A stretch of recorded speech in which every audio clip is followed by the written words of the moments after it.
स्वागत है मित्रों, एक बार फिर से मैं आपका होस्ट और दोस्त सिद्धार्थ बोस आपका हार्दिक स्वागत करता हूं कॉमिक्स इन यूके एक और एपिसोड में। कहते हैं कल्पनाओं के पंख लगे होते, कल्पना चाहे जितनी ऊंची उड़ान भर ले वो कम ही होती। कल्पना की सोच कहीं भी कभी भी कैसे भी पहुंच सकती, और इसी कल्पना को अगर हम अंग्रेजी में अनुवाद करें तो ये फिक्शन कॉमिक्स के नाम से जाना जाता है। आज हमारे साथ हैं एक कॉमिक्स जगत की हस्ती जो फिक्शन कॉमिक्स के संस्थापक भी हैं, श्री सुशांत पंडा जी। हम उनसे जानेंगे आज के दौर में कॉमिक्स की वर्तमान स्थिति तथा फिक्शन कॉमिक्स से हम क्या क्या अनुभव और आशाएं लगा सकते हैं। तो कॉमिक्स एंड यू के मित्रों, आज हमारे साथ हैं श्री सुशांत पंडा जी, जिनको हम कई जगहों पे देख चुके हैं। ये कई प्रकाशनों के साथ काम कर चुके हैं और फिलहाल जो हैं ये कल्पना लोक में ऊंची उड़ान भर रहे हैं। मेरे कहने का मतलब फिक्शन कॉमिक्स है। फिलहाल फिक्शन कॉमिक्स में सुशांत पंडा जी जो है अपने कलाकारी के जौहर दिखा रहे हैं। आइए बात करते हैं इनसे। तो सबसे पहले सुशांत पंडा जी सर, मैं आपका हार्दिक स्वागत करता हूं कॉमिक्स इन यूके इस एपिसोड में। और मैं बताना चाहूंगा कि भारतीय कॉमिक्स में आप जैसे कलाकारों की बहुत जरूरत है, और आप जैसे कलाकारों की वजह से हमको कुछ नया हमेशा पढ़ने को और देखने को मिलता है, जो कि बहुत ही अच्छा लगता है। तो सर, हम शुरू करते हैं हमारे इंटरव्यू के पहले सवाल से। ऐसा कि हम जानते हैं आप छत्तीसगढ़ से, अपने बारे में कुछ बताइए सर। बचपन के बारे में, प्रेम कैसे शुरू हुआ, आपका चित्रांकन कैसे आया, इसके बारे में कुछ बताइए। जी, मैं वैसे बिलासपुर का निवासी हूँ, छत्तीसगढ़ में, जैसे कि आप जानते ही हैं। और बचपन से मेरे ख्याल से जब शायद 9-10 साल का या 8 साल का रहा हूँगा मैं, 93 की बात होगी, तो पहली कॉमिक्स मेरे हाथ में आई थी स्वराज की। अश्वमणि थे या शायद कारू का खजाना था, ऐसा कुछ कंफ्यूजन है। बट वहां कहने से मतलब कॉमिक्स के प्रति थोड़ा सा वो बढ़ा। तो उसके बाद काफी सारी कॉमिक्स हैं मतलब पढ़ने लगा, रेगुलर मिलने लगी। फिर आर्ट बनाने का शौक था थोड़ा बचपन से ही, मतलब कुछ पिताजी बना के दिया करते थे, हम उसको किया करते थे। तो जब कॉमिक्सों के साथ परिचय हुआ, कॉमिक्सें पढ़ना शुरू किए, कॉमिक्सें देखना शुरू किए, तो चित्र भी समझ लीजिए अब हम कॉमिक्सों के चित्र बनाने लगे थे। पहले जो शेर भालू बनाते थे, अब नागराज, ड्रोगा, ध्रुव, बांकेलाल, ये सब चलने लगा। तो पता नहीं, शायद अगर कॉमिक्स ना आता लाइफ में तो शायद चित्र बनाने का उतना मन करता नहीं। इतना हम दिन भर बैठे 8 घंटा 6 घंटा चित्र बनाते जा रहे हैं। गर्मी की छुट्टियों में तो पता नहीं मोटी वो कोरे पन्नों वाली कितनी कॉमिक्स बना के हमने ऐसी कर डाली थी। तो था प्रताप मलिक जी का आर्टवर्क अच्छा लगता था, बेदी जी का अच्छा लगता था। बाद में फिर वो धीरज जी, अनुपम जी, मनु जी आ कुछ सालों बाद। तो ये सब का करते करते फिर सीखते भी गए, साथ ही कॉमिक्स के साथ लगाव और बढ़ता गया। इस तरह का चलता रहा जी। ये तो हो गई आपकी बचपन की बात, और आप कैसे आपकी चित्रकारी में आपको सर इंटरेस्ट आया। सर, मैं ये जानना चाहता हूँ कि हमेशा से मेरी इच्छा रहती है, मैं जिनके भी साथ बात करूँ, सर आपका फेवरेट कैरेक्टर कौन है सर कॉमिक्स इंडस्ट्री में, इंडियन कॉमिक्स इंडस्ट्री में? देखिए, ये सवाल मैं खुद से भी मैं कोई भी सही या ऐसा कोई न्यायपूर्ण जवाब नहीं दे पाऊंगा खुद को भी। तो मेरे ख्याल से काफी सारे कैरेक्टर हैं जो मुझे इक्वली पसंद है। नागराज है, ध्रुव है, अश्वराज, बांकेलाल, ये सब है, मतलब काफी पसंद है। डोगा, परमाणु पसंद है, तिरंगा पसंद है, मतलब बहुत लंबी लिस्ट है। और ऐसा अगर आप कहेंगे कि उसके हिसाब से भी मैं कितना दूं, नंबर के हिसाब से भी, तो भी मुश्किल होगा मेरे लिए। बस ये कह सकते हैं आपकी राज कॉमिक्स के लगभग सारे कैरेक्टर, तुलसी कॉमिक्स के कौसी, अंगारा, ये मनोज कॉमिक्स के हवलदार, क्रुकबॉन्ड, तो बहुत लंबी लिस्ट है। लिस्ट तो बहुत लंबी है सर। ऐसा नहीं है कि सिर्फ विदेशों में ही यूनिवर्स बनता है, हमारे भारतीय कॉमिक्स में भी एक अच्छा खासा यूनिवर्स है जिसको शायद ढंग से 80 और 90 के दशक में ही लोगों को पता था, उसके बाद ये कहीं खो सा गया। लेकिन अभी दोबारा लॉकडाउन में हमें ये देखने को मिला कि पाठक वर्ग में काफी रुचि दिखाई कॉमिक्स पढ़ने की, और कई सारे नए कॉमिक्स मार्केट में आए और कुछ रीप्रिंट्स भी आए। तो ये अपने आप में ये सर वापस आने का एक मौका मिला। आप इस बारे में कुछ बताइए सर। जी जी, ये वाकई में जो लॉकडाउन हुआ इसमें काफी मतलब लोगों का वो बढ़ा, और मेरे ख्याल से कहीं ना कहीं लोगों का रुझान बढ़ा, ऐसा कहना गलत होगा, लोगों का इंटरेस्ट था। लेकिन जैसा माहौल अभी चल रहा है, बहुत से लोग अपने काम में इतने बिजी हैं, या वो है मतलब उनको इंटरेस्ट है कि मेरे को कॉमिक्स लेनी है या वो करनी है, लेकिन वो कहीं ना कहीं फंसे हुए हैं। मेरे ख्याल से लॉकडाउन से जरूर ऐसा मौका मिला कि अब उन्होंने सोचा कि अब हम फ्री हैं, थोड़ा सा टाइम है हमारे पास, और हमें वापस याद करने हैं। क्या बात। तो जो 35 या 36, 30 वाले एज वाले ग्रुप वाले हैं, उन्होंने इस दौरान काफी मतलब एक्टिव रहे। नए जो यंगर्स हैं वो खैर पहले से ही हैं एक्टिव और रेगुलर, मतलब बार बार आपको परेशान करने के हद तक पूछते रहते हैं कब आ रहा है नया सेट या कब आ रहा है। यहाँ तक कि कॉमिक्स भी जब इस दौरान थोड़ा खामोश था 2-3 साल से, तो वो हमें भी फोन करके पूछते थे, और क्रिएटिव्स को भी फोन करते थे, राज कॉमिक्स में क्या चल रहा है, आप अभी कर रहे हो कि नहीं, आपने राज कॉमिक्स क्यों छोड़ दिया, ये आप राज कॉमिक्स में अभी क्यों नहीं कर रहे हो। तो अच्छी बात है कि अब राज कॉमिक्स दोहरे रूप में वापस आया है, 2-2 प्रकाशन बन के आया है, और इधर से उधर से दोनों में ही बहुत तगड़ा काम हो रहा है। तो कुछ नए प्रोड्यूसर्स भी आए हैं, तो बहुत खुशी होती है कि मतलब एक बहुत बड़ा वर्ग है जो कि कॉमिक्स इंडस्ट्री को आगे ले जाने के लिए मतलब कि अपना अपना कुछ ना कुछ योगदान दे रहे हैं। बिल्कुल। और फैंस भी मतलब कि काफी हद तक अब मतलब कॉमिक्स के प्रति उनका लगाव बढ़ रहा है। जी सर। तो अब समय है कि पब्लिशर्स भी वो मतलब अपना उस स्टैंडर्ड को बढ़ाए और लोगों का जो वो है मांग है उस चीज को पूरा करे, फिर चाहे वो क्वांटिटी के मामले में हो या क्वालिटी के मामले में हो। आपने मेरा एक प्रश्न कवर कर लिया sir, thank you very much.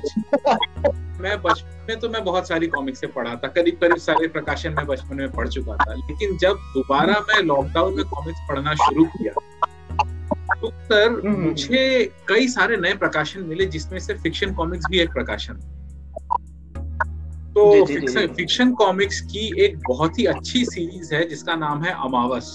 पहले तो मुझे वो कुछ दूसरा फीलिंग लगा वो पढ़ने में, क्योंकि वो थोड़ा सा मैच्योर कंटेंट था, लेकिन एक बार जब मैंने पढ़ा उसका वो 5 सीरीज जो अमावस की, उसमें जो ताना बाना बुना गया, सारे सुपर हीरोज को बाद में इंट्रोड्यूस कर दिया गया उस कहानी में, ये एक बहुत ही उम्दा कहानी मुझे दिखी, जो करीब करीब एक अच्छी वेब सीरीज भी बन सकती है और कहीं ना कहीं एक अच्छी मूवी भी बन सकती है। मुझे ये उस क्वालिटी की मतलब कहानी लगी। तो सर फिक्शन कॉमिक्स कैसे बनाने का आइडिया आया आपके दिमाग में, कैसे आपने ये प्रकाशन शुरू किया, बताइए। जी देखिए, आपने शायद 2 सवाल मिक्स कर दिए हैं, तो जो दूसरा सवाल है मैं पहले उसका जवाब दे देता हूँ। जी जी है ना। फिक्शन कॉमिक्स देखिए कोई ऐसा बहुत प्री प्लान नहीं था कि हमको ऐसा कुछ करना ही है या करना है, बट कहीं ना कहीं ये दिमाग में था कि ऐसा कुछ हम करेंगे या इस तरह का कुछ, मतलब कि हमारे कई सारे कैरेक्टर्स ऐसे दिमाग में रहते थे या सुपर हीरोज या इस तरह के सीरीज रहते थे कि जिसको हम आगे चलकर करना चाहते थे, बनाना चाहते थे, लोगों के सामने बनाना चाहते थे। तो वो उसके लिए जरूरी नहीं था कि वो हम खुद का ही पब्लिकेशन खोलें, ये हो सकता था कि हम दूसरे पब्लिकेशन के साथ मिलके ये करें। क्या बात। तो चीजें थी दिमाग में थी कि मतलब हमें अपने कई सारे कैरेक्टर्स या कई सारे जो सीरीज हैं उनको हम इस तरह से लाएंगे। तो वो समय शायद 2011-12 के या 10 के आसपास की बात होगी जब हमने पहली बार इसको फिक्शन कॉमिक्स नाम लिया, और एक पार्टनर थे हमारे, फाइनेंसर थे, उनके साथ मिलके हमने इसका प्लानिंग शुरू किया। कुछ कैरेक्टर्स डेवलप किए, कुछ कैरेक्टर्स का स्टोरी प्लानिंग जैसे किए, कुछ आर्टिस्टों को भी हमने हायर कर लिया था जी। बट जो जुनून हम में था, वो फाइनेंसर लोग सिर्फ उस चीज को मतलब एक बिजनेस के तौर पे उस चीज को करने आए थे। तब उन्होंने सारा कुछ हिसाब किताब किया, तो उनको ऐसा कोई एकदम से लगा नहीं कि अगर हम इसमें इतनी मेहनत करते हैं तो वो उतना रिटर्न हमको देगा। तो कहीं ना कहीं उन्होंने फिर वो टालना शुरू कर दिया, और वो उन्होंने एक तरह से हाथ भी पीछे खींच लिए। तो एक तरह से वो बात आई गई और रह गया, मतलब कि वो लटक गया उस समय।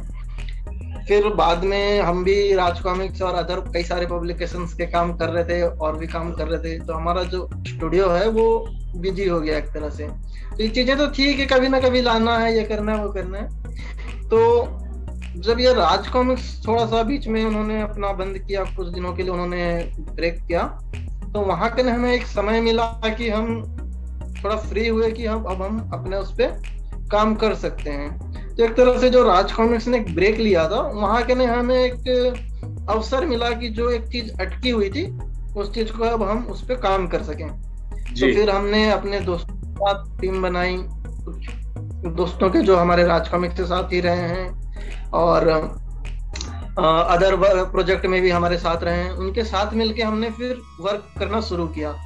कुछ 2-3 साल पहले से भी कुछ कॉमिक्स तैयार थी पहले से, जिसमें अमावस भी है। अमावस पहले हमने दरअसल दूसरे पब्लिकेशन के लिए बनाया था। अच्छा। दूसरे पब्लिकेशन के साथ बनाया था, और वो इंग्लिश में आनी थी। अच्छा। जो वो है अमावस। बट हुआ क्या कि उन्होंने जो पहले कुछ कॉमिक्स लॉन्च की थी वो उनकी चली नहीं, तो उन्होंने फिर अपना पब्लिकेशन बंद कर दिया, प्रोडक्शन बंद कर दिया। अच्छा। जी। तो फिर तो अब जब हमारा क्या कहते हैं फिक्शन कॉमिक्स शुरू हुआ, तो अमावस एक हमारे पास था, मतलब ऑलरेडी 2 पार्ट बने हुए थे, अमावस और अमावस रिटर्न हमारे पास पहले ही रेडी थे। तो एक तरह से मैच्योर कंटेंट वाला चीज शायद कभी फिक्शन कॉमिक्स में वो चीज हो ही नहीं पाती अगर वो दोनों कॉमिक्स में पहले से ही रेडी नहीं थे। क्योंकि वो पहले से रेडी थे, तो इसलिए हमने उसको सोचा कि चलो ट्राई करके देखते हैं। और एक तरह से कहा जाए तो एक नया वो भी था जी। हालांकि कई सारे नेगेटिव वो भी आते हैं, पॉजिटिव वो भी आते हैं, लेकिन कहीं ना कहीं एक क्लियर चीज है वो कि अमावस जो है वो मैच्योर वर्क के लिए है। जो इस तरह की कॉमिक्स पढ़ना चाहते हैं उसके लिए जो रेडी हैं, जो इस तरह का पसंद करते हैं वो उनको ले, और जिनको इस तरह का पसंद नहीं है वो बिल्कुल ना लें। तो दोनों ऑप्शन जी। तो चूंकि ये अमावस और अमावस रिटर्न सिंगल कॉमिक्स थी, मतलब अपना वो था, तो हमने इसको मैच्योर वर्जन में निकाला। उसके बाद उसका रिस्पॉन्स अच्छा आया, और उसके कुछ वो आगे के भी अच्छे वो बन रहे थे, और भी प्लानिंग की गई है आगे का। तो जो हमारे क्रिएटिव डायरेक्टर हैं गोविंद थानवी जी, तो वो अमावस प्रोजेक्ट से जुड़े हुए थे। तो वो फिर अमावस और नेक्टर का उन्होंने कुछ ताना बाना बुनना शुरू किया कि इस तरह का कुछ हम एक्सपेरिमेंट कर सकते हैं। ये तो बहुत ही उम्दा एक्सपेरिमेंट था सर, मुझे बहुत पसंद आया एक्सपेरिमेंट। ये पहला था शायद, ये भारतीय इंडस्ट्री में पहला था कि आप हॉरर कॉमिक्स को जो है आप सुपर हीरो जॉनर के साथ जोड़ रहे थे। ये मोड़ बहुत ही आकर्षक था। जी सर, आप बोल रहे थे। यही चीज मुझे मतलब काफी वो लगा, इसका जो दमदार बात लगा कि एक जो हम कर रहे हैं वो वैसे ही अपने आप में यूनिक चीज है। तो वो एक पॉइंट जो हमको था कि हमें अगर करना है तो हम इसको पूरे कॉन्फिडेंस के साथ और पूरे मूड के साथ बढ़िया सा बनाते हैं। फिर आशुतोष जी के साथ, तो इसके राइटर हैं, आशुतोष जी के साथ मीटिंग हुई। आशुतोष जी के साथ हमने मिलकर फिर सारा उसका खाका तैयार किया। शुरू में पहले ये कुछ शायद 32 पेज की प्लान कर रहे थे हम, क्योंकि उस समय उतना मतलब हम शुरुआती दौर में थे फिक्शन कॉमिक्स को लेकर, और पैसा भी काफी लग रहा था, और रिटर्न इतनी जल्दी होनी नहीं थी। तो फिर हमने सोचा था कि 32 पेज की हम एक एक्सपेरिमेंटल कॉमिक्स निकालेंगे और बस ऐसा करेंगे प्लान जी। तो उसके बाद जब कहानी को ताना बाना बुनने लगा, कैरेक्टर्स सारे आपस में जुड़ने लगे, और उनको वो क्या, तो हमने लगा कि हम इसको 32 पेज में अगर करते हैं तो इसका फ्लो और वो सब बेकार हो जाएगा। फिर हमने उस पर वो किया, और प्रॉपर जितने पेज का वो करता था, जितना वो उसकी मांग थी उस ये की, हमने उतने पेज के किए। तो फिर 3 पार्ट में लाए हमने 24 के। तो अच्छा, अब इस पे काम भी चल रहा है। अब ये एक साथ आपको डाइजेस्ट के रूप में, मतलब उसमें भी मिलेगा, सीई के रूप में, कलेक्टर एडिशन के रूप में। अरे मैं तो जो लोग पूछने ही वाला था आपसे कि कब आप ला रहे हैं कलेक्टर एडिशन। क्या अभी लॉकडाउन के वजह से काफी सारी प्लानिंग हमें पोस्टपोन करनी पड़ी, क्योंकि स्टाफ कोई भी नहीं आ रहा था यहाँ पे, और वर्क चल रहा था हालांकि वर्क फ्रॉम होम से, बट फिर भी काफी सारा काम प्रिंटिंग का रुका हुआ था। तो अब लॉकडाउन वगैरह थोड़े खुल गए हैं, कोरोना का भी थोड़ा कम हो गया, तो अभी काफी सारी प्लानिंग आएगी। बहुत बढ़िया सर, बहुत अच्छा लगा ये जानकर। सर मैं आपसे एक सवाल पूछना चाहता हूँ कि as a publisher, as a fiction comics publisher, क्या मेजर चैलेंजेस आपको फेस करना पड़ा? सिर्फ कोरोना काल के लिए नहीं, जो आप एक नई पब्लिशिंग कंपनी आपने शुरू की, एक तो हमें आंसर मिल गया कि भाई फाइनेंसर कभी कभी अपना हाथ खींच लेते हैं जिसकी वजह से प्रोजेक्ट्स बीच में रुक जाती हैं, लेकिन इसके अलावा, फाइनेंसर के अलावा सर आपको क्या लगता है कि इंडियन कॉमिक्स पब्लिशर्स के लिए क्या क्या चैलेंजेस आते हैं? देखिए, जो सिर्फ ये मेरी ही नहीं, सभी का वो है अभी का जो एक क्रिटिकल प्रॉब्लम है, या वो कह सकते हैं कि इस वक्त मतलब इस दौरान उतने पाठक वर्ग नहीं है जितना कि हमको 93, 96 में मिलता था। अगर 96 वाला दौर, उतने अगर पाठक मिल जाए तो मेरे ख्याल से जो क्रिएटिव्स हैं उनको भी बहुत बढ़िया सैलरी मिल सकती है, काफी बढ़िया सैलरी मिल सकती है, और रेट कम हो सकते हैं, प्राइस कम हो सकते हैं। जो कॉमिक्सों के अभी हमको प्रिंटिंग कॉस्ट क्योंकि बहुत बड़ा पड़ता है तो हमें हाई फाई रखना पड़ता है। फिर जो डिस्ट्रीब्यूटर्स हैं उनका भी कभी कभी तो मांग बड़ा ही मतलब बहुत ज्यादा रहता है, 50%, 60%। तो इस वजह से कॉमिक्स महंगी हो जाती है। कॉमिक्स महंगी हो जाती है तो कहीं ना कहीं बहुत सारे पाठक जो ले नहीं सकते, जो इतने अभी वो नहीं है, नौकरी बस कर रहे हैं, किसी तरह घर चला रहे हैं, वो दूर हो जाते हैं। तो वही है, अगर पाठक वर्ग धीरे धीरे बढ़ रहा है अभी, जैसे कि मतलब कि आप ये करेंगे पिछले 2 साल के मुकाबले में, मतलब 2018 के मुकाबले में 2021 तक जमीन आसमान का फर्क आ चुका है। बिल्कुल। मतलब कि अगर आपका पहले समझ लीजिए कि एग्जांपल के लिए 100 थे, तो अभी लगभग 700-800 पहुंच चुके हैं। तो मेरे ख्याल से इस दौरान वेब सीरीज, मूवीज, कार्टून्स वगैरह भी इतने मतलब अच्छे आए हैं कॉमिक्स टाइप के, कि लोगों का इस तरह के उसमें इंटरेस्ट बढ़ा है। तो जो नई पीढ़ी है वो भी अब कॉमिक्स में इंटरेस्ट दिखा रही है, अच्छी बात है। और क्योंकि उतना बड़ा मतलब नई पीढ़ी का उतना बड़ा वर्ग नहीं है जितना 93 के दौर का था, तो कहीं ना कहीं हमें ये उम्मीद रख रहे हैं कि अगर उतना के आधे तक भी पहुंच जाए तो कॉमिक्स बननी बहुत आसान हो जाएगी, और सारे पब्लिकेशन एक मतलब बड़ा स्टाफ रख सकते हैं। जैसे राज कॉमिक्स को अगर मैं वो मानता हूँ, अपना मतलब आदर्श मानता हूँ, जिस तरह का उन्होंने अपना सेटअप चलाते आए हैं, तो मेरे ख्याल से उनके पास इतने तादाद में आर्टिस्ट थे, राइटर थे, कलरिस्ट थे, कि भेड़िया की कोई और कर रहा है, डोगा की कोई और कर रहा है, ये पहचान कर रहा है।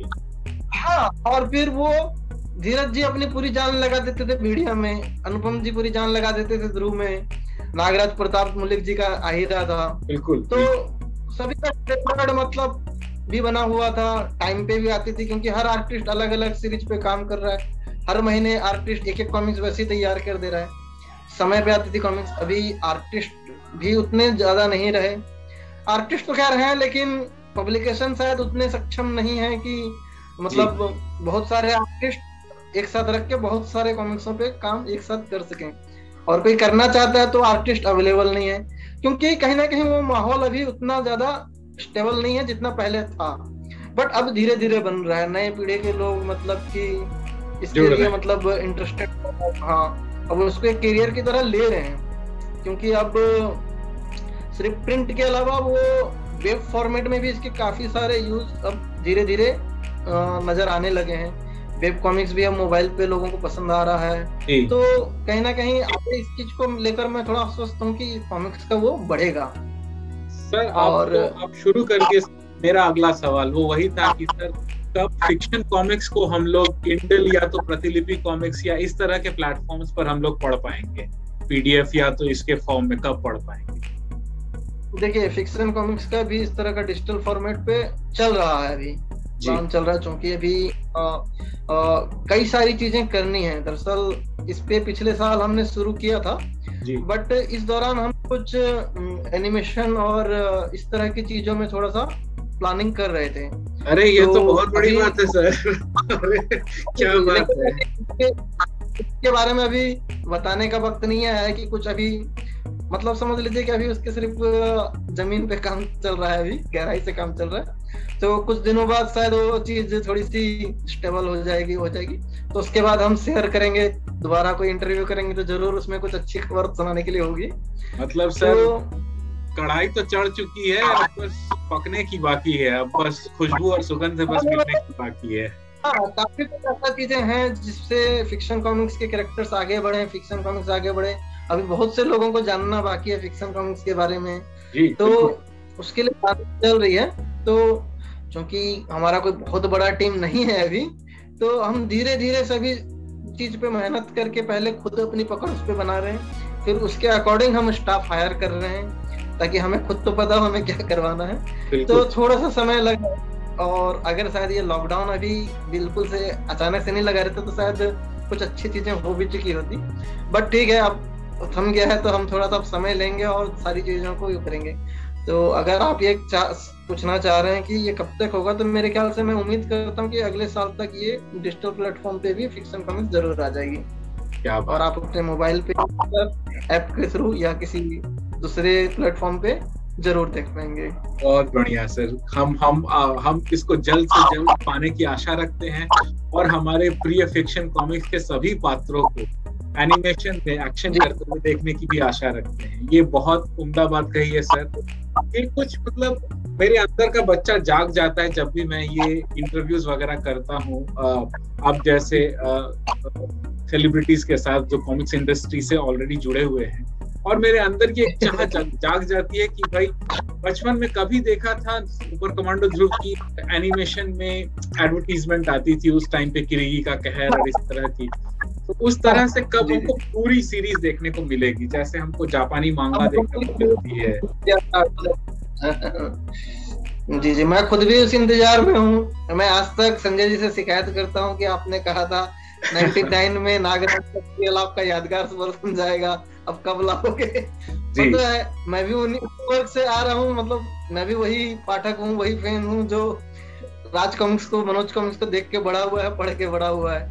तो मैं तो आज भी इंतजार कर रहा हूँ राज कॉमिक्स कुछ बढ़िया धमाकेदार वेब सीरीज लाए या मूवी लाए या एनिमेशन सीरीज लाए, और हम खुद भी सर मैं तो इस बारे में ये आशा रखता हूँ कि सिर्फ राज कॉमिक्स नहीं, अभी तो सारे जो कॉमिक्स की अलग अलग पब्लिकेशंस हैं, जैसे मनोज कॉमिक्स हो गया, उसका भी एक अलग यूनिवर्स है, हमारे फेनिल शेरडीवाला जी का फेनिल कॉमिक्स हो गया, फिक्शन कॉमिक्स हो गया, तो हम सब में एक पोटेंशियल है सर जिसको अच्छे से आंकने की जरूरत है, और इसको अगर ठीक से अगर हम लोग चैनलाइज कर सके तो हम लोग आगे बहुत कुछ कर सकते हैं। मैं काफी आशावादी हूँ भारतीय इंडस्ट्री को लेकर।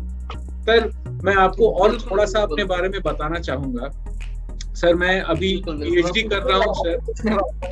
जी सर, मैं सर सिद्धार्थ बोस हूँ, और मैं जो है पिछले मई 2020 से जो है वापस कॉमिक्स इंडस्ट्री से जुड़ा। मैंने कॉमिक्स खरीदनी शुरू की, मुझे पता चला कि कॉमिक्स अभी भी मिलती हैं, चाहे वो राज कॉमिक्स हो या कॉमिक्स इंडिया के माध्यम से तुलसी कॉमिक्स हो, तो मुझे जो है कॉमिक्स मिलना शुरू हुई। और ये मेरी माताजी का वरदान था, जो उन्होंने मुझे बर्थडे पर कुछ खरीद कर देने के लिए मुझे कुछ पूछा, तो मैंने कहा कि मुझे कॉमिक्स दिला। तो मेरी माताजी हंसने लगी और बोली कि इतने बड़े हो गए पर कॉमिक्स पढ़ना नहीं है, कहाँ मिलता है अभी कॉमिक्स? मैं बोला हाँ मिलता है ना, ऑनलाइन बिक रहा है। तो तब से जो है मैंने कॉमिक्स पढ़ना शुरू किया सर। और कहीं ना कहीं मेरा बेटा एक मुझसे सवाल पूछा कि भाई एवेंजर आ रहा है टीवी पर, जस्टिस लीग आ रहा है, भाई हमारे इंडियन हीरोज कहाँ हैं? इंडियन हीरोज भी तो होने चाहिए ऐसी मूवीज में। तब सर ये मेरे लिए ट्रिगरिंग पॉइंट था सर मेरे लिए कि ये क्यों नहीं हुआ और क्या हो रहा है अभी इंडियन कॉमिक्स इंडस्ट्री। तो सर मैंने जो है भारतीय कॉमिक्स इंडस्ट्री पे मेरी पीएचडी शुरू की। इस पीएचडी के फलस्वरूप मैं चाहता हूं भारतीय कॉमिक्स इंडस्ट्री को मदद की जाए और ये आगे सफलता की ओर। तो सर ये मेरा छोटा सा प्रयास है मेरी ओर से। जैसे आपने फिक्शन कॉमिक्स शुरू की आपने अपने लेवल पर, मैं हालांकि आपसे तो कंपेयर कर नहीं सकता, पर मैं अपने लेवल पे इतना करने की कोशिश कर रहा हूँ। अच्छा, बहुत ही रोचक हो रही है सर। मैं आपसे एक टिप्पणी लेना चाहूंगा सर कि भारत में कॉमिक्स पढ़ने का जो कल्चर है ये कहीं खो सा गया था। तो ये इस कल्चर को सर अगर हमें दोबारा लाना है तो हम क्या कर सकते हैं सर? इस बारे में कुछ बताइए सर। देखिए, ये तो इसके लिए शायद उपयुक्त व्यक्ति नहीं हूँ इस पे कोई खास टिप्पणी कर सकूं, बट मेरे ख्याल से रीडिंग हैबिट जो है वो अब मोबाइल रीडिंग में कन्वर्ट हो चुका है। अच्छा, तो मैं इस चीज को चिंतित हूँ कि अगर नई पीढ़ी कॉमिक्स अगर भी इसमें ही शिफ्ट हो गया पूरी तरह, सिर्फ वेब कॉमिक्स पे ही वो इंटरेस्टेड रह गए, तो प्रिंट कॉमिक्स का क्या होगा? और क्योंकि एक्चुअल कॉमिक्स का जो मजा है वो तो प्रिंट कॉमिक्स में ही है। जी, वो तो अब कारण ये हो गया है कि टीवी भी आदमी मोबाइल पे ही देख ले रहा है, सब कुछ मोबाइल पे ही कर रहा है, मीटिंग भी हम मोबाइल में ही कर रहे हैं। तो ये नए जमाने के साथ ये चीज हो चुका है। मोबाइल हमारा एक तरह से, मोबाइल ने हमें अपने वश में कर लिया है। तो मेरे ख्याल से रीडिंग हैबिट भी मेरे ख्याल से मोबाइल के थ्रू ही पड़ेगी। प्रतिलिपि कॉमिक्स का भी जो एक अच्छा खासा वो चल रहा है, मेरे ख्याल से वो भी यही है कि लोग मोबाइल में ही कॉमिक्स से पढ़ रहे हैं और काफी मात्रा में मतलब लोग पढ़ रहे हैं। और ये वो लोग हैं जो एक्चुअल कॉमिक्स इंडस्ट्री के पाठक नहीं है, जो नागराज पढ़ते आए हैं, जो ध्रुव पढ़ते आए हैं, या हाल ही में होलिका हो या याली ड्रीम्स पढ़ते आए, ये वो पाठक नहीं है। ये नए पाठक हैं जो मोबाइल में बाकी चीजें करते थे और उन्होंने हाल ही में कॉमिक्स पढ़ना शुरू किया है। उनके मैं कमेंट्स वगैरह पढ़ता हूँ तो उन्होंने मतलब कि कभी कभी तो काफी नॉर्मल लेवल की कॉमिक्सों पे भी वो बहुत ज्यादा रोमांचित हो जाते हैं। अगर वो कॉमिक्स से पढ़े जो आज से 20 साल पहले आए हैं, तो मैं सोचता हूँ कि मतलब पता नहीं लोग कितने खुश होंगे। तो अच्छी बात यह है कि नए रीडर्स आ रहे हैं मोबाइल रीडिंग के थ्रू, मोबाइल से पढ़ रहे हैं या डिजिटल फॉर्म में पढ़ रहे हैं, तो धीरे धीरे कहीं ना कहीं वो वापस जड़ों में भी जाएंगे। ये राज कॉमिक्स, मनोज कॉमिक्स तक भी पहुंचेंगे। और अभी जो हाल ही में और कॉमिक्स इंडस्ट्री भी बना रहे हैं वो भी डिजिटल फॉर्म में मिलने लगेगी, मिल रही हैं। तो मोबाइल या डिजिटल फॉर्मेट का बहुत फायदा प्रिंट कॉमिक्स को मिलने वाला है भविष्य में। तो हम ये कह सकते हैं सर कि लहरों से डर के नैया कभी पार नहीं होती और कोशिश करने वालों की कभी हार। बिल्कुल, ये 1000 है। और हर कोई छोटा छोटा कोशिश भी कर ले, जैसे आपने शुरू किया, आपको पता चला कॉमिक्स के बारे में, आपने पीएचडी करना शुरू कर दिया। जरूरी नहीं है कि आप प्रिंट करो या आप कॉमिक्स खरीदो या आप लोगों को कहो कि कॉमिक्स खरीदना है। आपने अपने लेवल पर जो आपके साथ मतलब आपकी लाइफ में जो चल रहा है उसी के साथ आपने कॉमिक्स को जोड़ लिया एक तरह से। जी सर। आपका ये काम था कि आपको करना है, उसमें आपने कॉमिक्स को जोड़ दिया। तो बाकी और भी लोग हैं, उनके साथ भी जब धीरे धीरे जो पुराने लोग हैं वो भी अपने करियर के साथ, अपने इसके साथ धीरे धीरे अगर जोड़ दें तो कहीं ना कहीं ये चीज आगे बढ़ेगी। और नए रीडर्स तो आ रहे हैं, ये मैं साफ महसूस कर रहा हूँ, धीरे धीरे देख रहा हूँ। पहले जब मैं राज कॉमिक्स करता था तो मुझे उतनी चीजें पता नहीं चलती थी, क्योंकि मैं सिर्फ क्रिएटिव लेवल पे वहां के उनके साथ जुड़ता था जी। तो अब जब मेरा खुद का एक पब्लिकेशन है तो कहाँ सेल बढ़ रही है, कहाँ घट रही है, इन सब चीजों का मतलब बिल्कुल डायरेक्ट मुझे वो पता चल जाता है। तो ये नई पीढ़ियों के जो आगमन है वो मैं महसूस कर रहा हूँ। हालांकि अभी इतना नहीं है कि संतोषजनक हो या क्या कहते हैं मजा आ गया ऐसा वाली बात हो। हाँ, पर ये खुशी है कि लोग आ रहे हैं, जुड़ रहे हैं, नई पीढ़ी जुड़ रही है, नए रीडर्स जुड़ रहे हैं। नए रीडर्स फिर भले ही वो 40 साल के हों, 45 साल के हों, लेकिन जो रीडर्स नहीं थे, जिन्होंने आज तक कॉमिक्स नहीं पढ़ी थी, वो भी अब जुड़ रहे हैं। फिर चाहे वो टाइम पास करने के लिए जुड़ रहे हो या बच्चों को देने के लिए। मैं आपको एक आंकड़ा दूं। जी जी जी। मुझे अपने शोध के दौरान ये पता चला कि एक अच्छा खासा वर्ग है जो कि कॉमिक्स में जुड़ा, जो जिनका जुड़ाव कॉमिक्स में हुआ लॉकडाउन के दौरान। तो ये मुझे अपने शोध के दौरान ये बात पता चली। और ये लोग जो है, जो फिर से कॉमिक्स पढ़ना शुरू किए और जो नए कॉमिक्स रीडर्स को लेकर आए अपने साथ, इससे जो है एक अच्छा खासा वर्ग बना जो ओवरऑल कॉमिक्स इंडस्ट्री के लिए बहुत फायदा करेगा, मुझे जहां तक समझ में आता है, क्योंकि मुझे जितने हमें नए रीडर्स मिलेंगे उतनी हमारी डिमांड बढ़ेगी कॉमिक्स की, और वैरायटी आप जैसे प्रकाशकों के माध्यम से हमें काफी सारे और वैरायटीज मिल रही हैं। पढ़ने के लिए हमारे पास कंटेंट बहुत है, हाँ। अब है कि अब कैसे पढ़ना है और उसको मिलेगी कैसे, क्योंकि अभी 80-90 का दशक नहीं रहा कि हर गली नुक्कड़ चौराहे पे हमको कॉमिक्स मिलती है। अभी हमको पता करना पड़ता है भाई कि फला कॉमिक्स हम कहाँ से खरीदें, कहाँ अवेलेबल हो। तो ये कहीं ना कहीं एक विरोधाभास होता है सर, क्योंकि लॉकडाउन में हमने देखा कि लोग रेयर कॉमिक्स को मुंह मांगे दामों पे बेच भी रहे थे और लोग खरीद भी रहे थे। उसके बाद पूरा करना है अपना, बिल्कुल बिल्कुल चीज है। अब जब प्रकाशक जब आ गए अपना कॉमिक्स बेचने के लिए, तब कहीं ना कहीं प्राइस और एक शुरू हो गया, एक प्राइस लेके एक बहस छिड़ गई कि भाई इतनी महंगी क्यों। जब लोग ब्लैक में ले सकते हैं तब वो प्रकाशक को इतने पैसे क्यों दे। तो इस तरह की कई सारी चीजें जो है, बहुत ही रोचक बातें पता चलती हैं ये शोध के दौरान मुझे। हम कॉमिक्स उद्योग को एक सीरियस उद्योग के हिसाब से कभी नहीं देखते। जैसे कोई भी दूसरा उद्योग हो गया, एक किराने की दुकान को भी हम जिस सम्मान से देखते हैं, पर एक कॉमिक्स एक पब्लिकेशन को शुरू करना लोग उतना ध्यान नहीं देते, उसको उतना महत्व नहीं देते। लेकिन अभी आप जैसे गुणीजन आ रहे हैं जो कि अपना नया पब्लिकेशन शुरू कर रहे हैं, ये मानसिकता में बदलाव बहुत जरूरी है सर, मुझे जहां तक समझ में आता है। कोई चीज छोटी नहीं होती, चाहे वो बड़ी से बड़ी भारत की कॉमिक्स पब्लिकेशन हो या कोई भी नई नवागंतुक जो है कॉमिक्स पब्लिकेशन हो, सबके साथ ही जो है हम इस भारतीय कॉमिक्स इंडस्ट्री को आगे बढ़ाते हैं। आपका क्या सुझाव होगा भारतीय कॉमिक्स उद्योग के, एक पब्लिशर के नजरिए से आप भारतीय कॉमिक्स उद्योग नजरिए से देखते हैं? एज अ पब्लिशर आप इंडियन कॉमिक्स इंडस्ट्री को अभी किस नजरिए से देखते हैं कि मतलब इसमें क्या क्या प्रोस्पेक्ट है, ये आगे बढ़ सकती है कि नहीं? इसमें प्रॉब्लम्स आपने जैसे बताएं कि फाइनेंस की प्रॉब्लम होती है, कभी आर्टिस्टों की स्कार्सिटी हो जाती है, ये भी एक प्रॉब्लम है। तो सर अगर आपको एक सुझाव देना हो कि भारतीय कॉमिक्स इंडस्ट्री को एक सुझाव की जरूरत है, तो आप क्या सुझाव देना चाहेंगे? देखिए, सुझाव जो है वो तीनों के लिए है, वो पब्लिशर्स के लिए भी है, वो क्रिएटिव्स के लिए भी है और पाठकों के लिए भी है। तो एक तरह से कहा जाए तो ये तीनों का जो कॉम्बिनेशन था वो गजब का था 90s के दौर का। पाठकों में गजब की दीवानगी थी, पब्लिशर्स को पैसा आ रहा था दबा के, मतलब बिल्कुल बिकती थी भड़ाभड़ और नोट आते थे, और क्रिएटिव्स भी मतलब रेगुलर काम मिलता था उनको, तो वो भी मतलब खुश थे।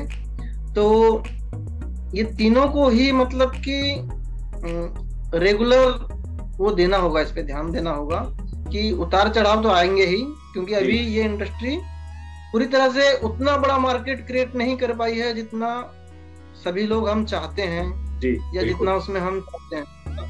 तो मैं अपना एग्जांपल दूंगा, जैसे कि एक समय आया था जब सारी कॉमिक्सें लगभग बंद होनी शुरू हो गई थी। ये 2000 के बाद की बात है, 2002-2001 की बात है। तो राज कॉमिक्स टिकी हुई थी, मनोज कॉमिक्स, तुलसी कॉमिक्स, डायमंड कॉमिक्स, इन सब ने या तो बंद हो गई थी या कम कर दिए थे या बिल्कुल गायब से हो गए थे या हर जगह नहीं मिल रही थी। तो एक तरह से समझ लीजिए कि ऐसा माहौल हो गया था कि कॉमिक्स सब खत्म है जी। तो उस समय राज कॉमिक्स अपना कॉमिक्स निकालते रहे, वो किस तरह से निकाल रहे थे, नुकसान में निकाल रहे थे या किस तरह से वो निकाल रहे थे, कम फायदे में निकाल रहे थे, उन्होंने अपना एक स्ट्रगल करते हुए उसको चलाया। और मैं अपनी बात करूं तो इस दौरान भी मेरे अंदर वो एज ए क्रिएटिव इच्छा थी कि मैं आगे चलकर कॉमिक्स का काम करूंगा, कॉमिक्स आर्टिस्ट के रूप में, कॉमिक्स राइटर के रूप में काम करना है मुझे। तो मेरी तैयारी दूसरी जॉब के साथ ही इसकी चल रही थी। मुझे नहीं पता था कि मैं कैसे राज कॉमिक्स में काम करूंगा, यहाँ तक कि मुझे ये भी लग रहा था कि राज कॉमिक्स बंद हो चुकी है, क्योंकि हमारे यहाँ बिलासपुर में मिलनी बंद हो चुकी है। मेरे साथ भी कहीं ना कहीं मतलब सपना था, अंदर क्लियर था कि मैं राज कॉमिक्स के लिए काम करूंगा, राज कॉमिक्स का बनाऊंगा जी। और राज कॉमिक्स उन सारे कैरेक्टर्स को बनाऊंगा जिनको मैं बचपन से प्यार करते आया हूँ, देखते आया हूँ, पढ़ते आया हूँ, और मुझे नहीं पता कि वो कैसे हो गया जी। मतलब मैं कैसे राज कॉमिक्स में पहुंच गया, कहाँ से वो कनेक्शन जुड़ा, कहाँ से वो हुआ। तो चीजें कहीं ना कहीं वही है कि हम जितना मतलब यहाँ राज कॉमिक्स ने भी अपना ये किया कि वो अपना इंटरेस्ट बनाए रखा उस पर, भले वो नुकसान हो रहा था या कुछ और था, मैंने एज ए क्रिएटिव अपना इंटरेस्ट इसमें बनाए रखा। तो कहीं ना कहीं आगे चलकर वो जो मैंने मतलब कि समझ लीजिए 2001 में कॉमिक्स इंडस्ट्री से मैं बिल्कुल कट गया था क्योंकि अवेलेबल नहीं थी जी। और 2008 में मैं जाके वहाँ एज ए क्रिएटिव काम कर रहा हूँ। मतलब 7 साल के बीच में जो 7 साल का गैप रहा उसमें मतलब कोई जुड़ाव नहीं था राज कॉमिक्स के साथ कि राज कॉमिक्स आ रही है नहीं आ रही है, पुरानी कॉमिक्स से कहीं से मिल जाती थी उठा लाता था जी। बस था कॉमिक्स के साथ मैं जुड़ा हुआ था अलग से।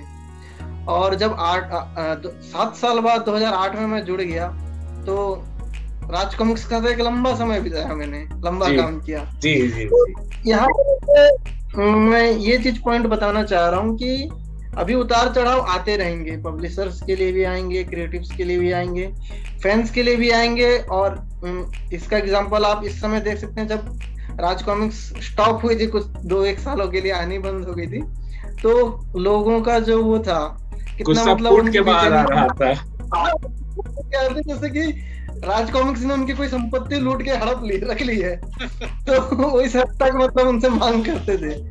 तो वही चीज है कि लोगों को भी इंटरेस्ट बनाए रखना पड़ेगा, क्रिएटिव्स को भी लगातार जुड़े रहना पड़ेगा और पब्लिशर्स को भी जुड़े रहना पड़ेगा। अभी शुरू हुआ है, ये इंडस्ट्री बननी शुरू हुई है, लोगों ने सीरियस लेना शुरू किया है जी। दरअसल अब लोग उस मुद्दे को उठा रहे हैं कि यहाँ की इंडस्ट्री सीरियस क्यों नहीं ले रही है, या सवाल सर यहाँ तो मूवी इंडस्ट्री है, बॉलीवुड है, वो क्यों नहीं इन पे इंटरेस्ट दिखाता जिस तरह हॉलीवुड ने एवेंजर्स या सबके ऊपर मतलब जिस तरह से इंटरेस्ट दिखाया जी। आज के डेट में अगर कहें तो हम जो हॉलीवुड की जो सबसे बड़ी बजट की या जो सबसे मुख्य धारा की मूवी है वो यही है बिल्कुल। मतलब आपकी सस्पेंस ये सब अभी साइड में है, अभी जो सुपर हीरो मूवीज हैं उन पे ही उनका ज्यादा फोकस है, या तो गेम पे बेस होगी या किसी ग्राफिक नॉवेल पे बेस होगी या नॉवेल पे बेस होगी या कॉमिक्स पे होगी।